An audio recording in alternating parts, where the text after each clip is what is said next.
Armoor municipal కార్యాలయంలో చెత్త బండ్ల ప్రారంభోత్సవం అని చెప్పి ఆనాడు చెత్త బండ్ల ప్రారంభోత్సవం అంటే ఆ బండ్లు మున్సిపల్ కార్యాలయానికి చెందినవి ఉంటేనే ప్రజల ధనంతో కొనుగోలు చేసింది ఉంటేనే ప్రారంభోత్సవం జరుగుతుంది.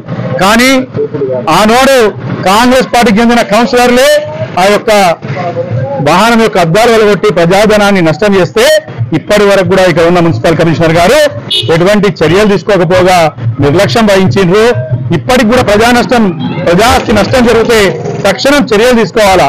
ఇవాళ మరి ఆ యొక్క 36 వాహనాలకు ఉండాల్సింది ఉండగా 16 వాహనాల మీద మేము చర్యలు తీసుకోవాలా, నాసిరకంగా కొనుగోలు చేసిందని భారతీయ జనతా పార్టీకి చెందిన కౌన్సిలర్లను జిల్లా పార్టీ ఆధ్వర్యంలో ఏది కలెక్టర్ గారికి ఫిర్యాదు చేయడమైన జూన్ 6 తారీఖు నాడు.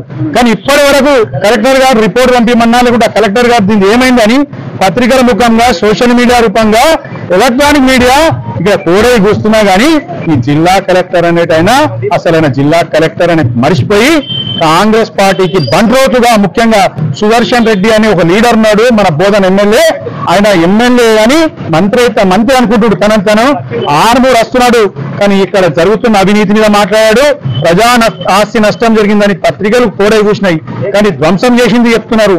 కమిషనర్ అంటున్నాడు నేను ఫిర్యాదు చేసినామంటారు. మరి పోలీస్ అధికారులు ఎందుకు చర్యలు తీసుకుంటలేరో, ఈ కమిషనర్ ఎందుకు అడుగుతలేడో మాకు తెలుస్తలేదు. కానీ భారతీయ జనతా పార్టీ ప్రజల పక్షాన ఈరోజు ప్రజాధనం ఏదైతే నష్టం జరిగిందో దాని మీద ప్రశ్నిస్తున్నది. ఎందుకు నష్టం జరిగింది, దాన్ని ఏం చర్యలు తీసుకున్నారనే దాని మీద సమగ్ర విచారణ జరిపి ప్రజలకు తెలియజేయాలా అని సందర్భంగా భారతీయ జనతా పార్టీ డిమాండ్ చేస్తుంది.